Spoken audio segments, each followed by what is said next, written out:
नमस्कार, आप देख रहे हैं स्वतंत्र भारत न्यूज और मैं हूं आपके साथ सपना। चलिए रुक कर लेते हैं बड़ी खबरों की ओर। स्वतंत्र भारत न्यूज नेटवर्क सुनील मेहरा की रिपोर्ट। ग्राम जहानपुर में 7 दिवसीय 9 कुंडीय श्री राम महायज्ञ एवं श्री राम कथा का हो रहा भव्य आयोजन। सीहोर जिले के अंतर्गत आने वाले बांद्राभान में 7 दिवसीय 9 कुंडीय श्री राम महायज्ञ एवं श्री राम कथा का भव्य आयोजन प्रारंभ हो गया है। कार्यक्रम 29 मई से प्रारंभ हो गया, जो 5 जून तक चलेगा।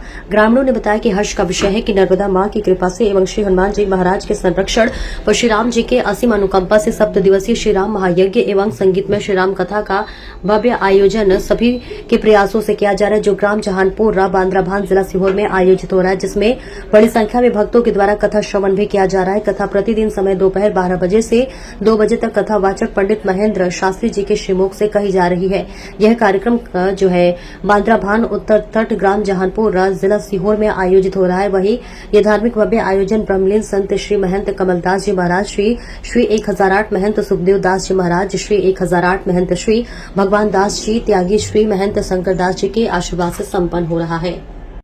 राष्ट्र हित के लिए अगर कहना चाहूँगा, धर्म हित के लिए अगर कहना चाहूँगा, देश हित के लिए अगर कहना चाहूँगा, या जन कल्याण की भावना के लिए कहना चाहूँगा, तो भारतवर्ष में भारत माता का जिस तरह प्रतीक चिन्ह माना जाता है, ठीक वैसे ही राष्ट्र माता के रूप में गाय की घोषणा करना चाहिए। जी।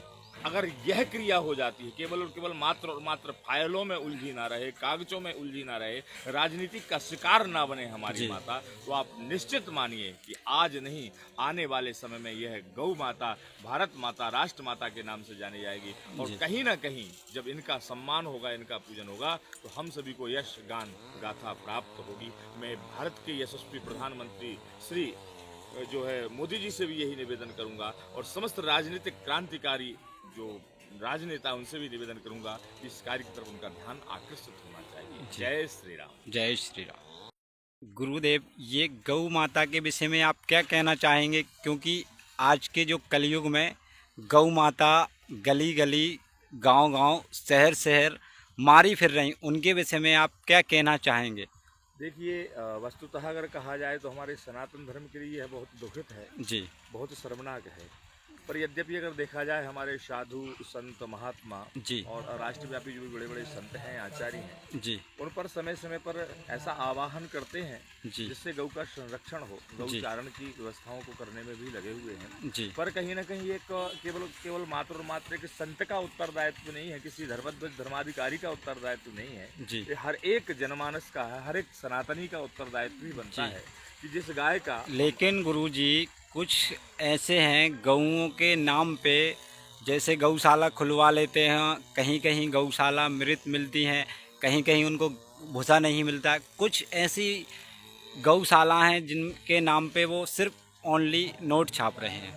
मैं कह सकता हूँ हर धर्म में नेकी होती है, हर धर्म में कुछ न कुछ नेक बंदे भी होते हैं, लेकिन हर धर्म में कुछ ऐसे दरंदे भी होते हैं जी, जो इस तरह का कार्य करते हैं। ये दूषित करने वाली बात है जी। लेकिन फिर भी कहूँगा कि जहाँ जो गौशालाएं हैं जी, उन गौशालाओं में यथोचित व्यवस्था ना होने के कारण, क्योंकि दूध का आपने पान किया, दूध, मक्खन, मिश्री आदि का पान आपने किया गाय के द्वारा, और जब वह गाय दूध देना बंद कर लेती है, उसका दोहन जब बंद हो जाता है, तो उसे रोड पर छोड़ देते हैं। तो हर एक जनमानस को, हर एक सनातन धर्मावलंबी को उनकी रक्षा करना चाहिए। और तो और यह कहूंगा कि हर घर में एक व्यक्ति को प्रतिज्ञा लेना चाहिए कि एक गाय को हम पालेंगे। हर एक घर में, हर एक परिवार में अगर इस तरह की अगर प्रतिज्ञा लेंगे ना, तो ये जो गौओं की जो दुर्दशा हो रही है, जो गाय रोड पर मर रही हैं या तड़प रही हैं या एक्सीडेंट हो रहे हैं, तो ये दशा और किसी भी गौशाला की आवश्यकता ही नहीं पड़ेगी। अगर हर घर से 2 रोटी 4 रोटी या महीने के हिसाब से अगर कुछ उनको दान पुण्य निकलता है, तो निश्चित मानिए कि हमारी गौ की जो गौ माता, भारत माता जिसे कहा जाता है, जिसे हम माता का रूप दर्जा देते हैं, तो किसी भी सनातन धर्मी को इस तरह का जो है कुकृत्य देखना नहीं पड़ेगा जो गाँव की यहाँ गाय की यहाँ पर दुर्दशाएं जी। तो आपके चैनल के माध्यम से ये कहना यथार्थ सत्य है, लेकिन मैं यही आह्वान करूंगा, यही जनता से प्रार्थना करूंगा कि सभी को, हम सभी को मिल करके, किसी एक के करने से कुछ नहीं होता, कि एक गौशाला खुल जाने से कुछ नहीं होता, हम सभी को चेतना होगा। नहीं, गौशाला तो खुली हुई है, उनको 1200 1250 रुपये हर गौ पे दिया जाता है, लेकिन उसके बाद भी हम कहीं कहीं जाते हैं तो उस चीज़ की वो पूर्ति नहीं कर पाते। ये आपका कहना बहुत सत्य है कि 1250 रुपया जो भी गाय के लिए दिया जाता है, जी। लेकिन कहीं ना कहीं वह कागजों में रहता है। जी, जी, जी, और भी बिल्कुल। अन्य व्यवस्थाओं में रहता है। अनेक गौशालाओं में मैं भी जाता हूँ, अनेक गौशालाओं में जो यथाशक्ति हमारी कथा के माध्यम से, यज्ञ के माध्यम से, जी। भक्तों के माध्यम से बनता है, हम दान अधिक से अधिक कराते हैं। जी। लेकिन कहीं ना कहीं जी। आज जो दुर्दशा हो रही है, कलयुग का प्रतीक है, कलयुग की पहचान है। जी। और हर मानव को, हर हिंदू को जाग करके गाय की रक्षा करना होगा। जी। और भारत के यशस्वी प्रधानमंत्री से भी यही अपील करूंगा जी। कि वह भारत माता का दर्जा गौ माता को प्रदान करें, राष्ट्र माता का दर्जा प्रदान करें। जी। केवल और केवल मात्र और मात्र इन चिट्ठी, इन कागजों, इन पन्नों में ना रहे, फाइलों में ना उलझा रहे। जी। यह होना चाहिए, क्योंकि आज तो हमारी अपनी सरकार है। मध्य प्रदेश में कहूँ, अपितु संपूर्ण भारत में कहूँगा, भारतीय जनता पार्टी।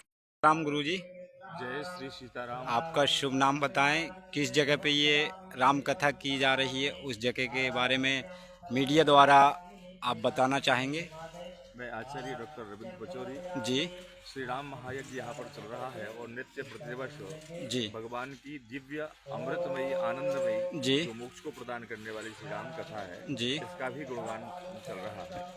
बांद्राभान ये हमारे मध्य प्रदेश के हृदय की हृदयस्थली में एक बहुत ही पुण्य और सलिल तीर्थ है, जहाँ परमारेवा नर्मदा की कलकल छलछलधार बह रही है। जी। यहाँ पर अनेकों असंख्य श्रद्धालु आकर के स्नान करते हैं। जी। और अपना एक तपस्थली के रूप से भी जाना जाता जी। है। यही पर स्थित जहानपुर है, जी। जहाँ पर हमारे महंत श्री 1008 श्री भगवान दास जी बाबू के माध्यम से जी। यहाँ पर कथा का आयोजन किया जाता है। जी। कथा के यज्ञकर्ता श्री महाराज जी हैं और समस्त ग्रामवासी, क्षेत्रवासी जी। धर्मार्थ धर्मावलंबी है। जी। इस कथा के आचार्य जो कथा व्यास हैं, आचार्य पंडित श्री विनोद जी तिवारी जी। खरबई से जो पधारे हुए हैं, जी। दिव्य और भव्य कथा का आनंद प्रदान करा रहे जी। हैं। नित्य कथा का जो आनंद यहाँ पर बरसता है, जी। सुंदर सुंदर भजन, सुंदर सुंदर चौपाई और संगीत के माध्यम से कथा का रसपान करा रहे हैं। जी। कहने का तात्पर्य कि यहाँ भगवान के सीधे द्वार पर ले जाने का जी। एक तो यज्ञ हो रहा जी। है। यज्ञ के माध्यम से भक्ति में जी। सभी की आराधना में श्रद्धा आस्था के साथ डूबे हुए। जी। साथ ही भगवान की प्राक कथाओं का कथन भी जी। व्यास जी महाराज के मुखारबिंद से होता है, जो जी। यज्ञ के एक आचार्य भी आचार्य श्री विनोद तिवारी जी हैं। जी। उनके जो है कार्य के साथ, उनकी सभी आचार्यों के साथ यह पूजन क्रम जी। और यह कथा का जो क्रम चल रहा है, बड़ा ही आनंद प्रदान करने वाला है। जी। क्षेत्र के, ग्राम के और सुदूर अंचल से कहूँगा जी। कि यहाँ पर यजमान वर्णित हैं, जो यजमान आकर के भगवान की कथा का रसपान कर रहे हैं और यज्ञ में वर्णित है, क्योंकि यज्ञ ही वही प्राणा। जी। यज्ञ का जो रूप है वो प्राणों का आधार है। जी। यज्ञात्म भवति पर्जन्यो, जब यज्ञ होते हैं, यज्ञों से ही मेघों की वर्षा होती है। जी। यज्ञों से ही जल की व्युत्पत्ति होती है। जी। यज्ञों से ही, यज्ञ करने से ही हमारे कर्म शुद्ध और पवित्र होते हैं। जी। ऐसे शुद्ध वातावरण करने के लिए संत शिरोमणि श्री भगवान दास जी महाराज यज्ञ करा रहे हैं। जी। आप सभी अधिक से अधिक मात्रा में पधारें, ऐसी मैं कामना करता हूँ और सभी का कल्याण हो। जय श्री राम। जय श्री राम। सीताराम गुरुदेव। जय सीताराम।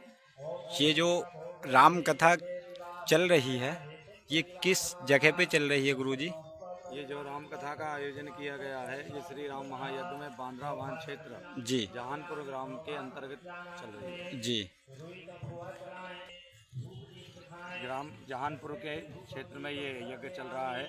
हमारे महंत श्री 1008 श्री भगवान दास जी महाराज, त्यागी जी महाराज के संरक्षण में, और यहाँ सभी जहानपुर वासी बांद्राभान क्षेत्र के लोगों के द्वारा अन्य क्षेत्रों से भी लोगों ने इस यज्ञ में सहयोग किया है, और इस आयोजन को सफल बनाने के लिए सभी अपना पूर्ण सहयोग प्रदान कर रहे हैं। इसी के अंतर्गत यहाँ राम यज्ञ की आहुतियाँ डल रही हैं। जी। साथ ही राम कथा का आयोजन भी यहाँ किया जा रहा है। दोपहर में 12 बजे से 2 बजे के बीच में यहाँ राम कथा का आयोजन होता है। जी। और प्रातः काल और संध्या काल वेला में यहाँ यज्ञ भगवान का पूजन और हवन होता है। जी।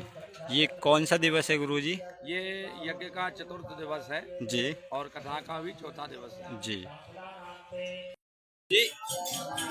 ये किस उद्देश्य से आप यज्ञ करवा रहे हैं यहाँ पे, जो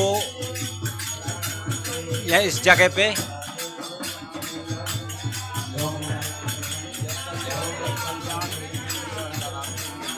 जी। सीताराम गुरुदेव।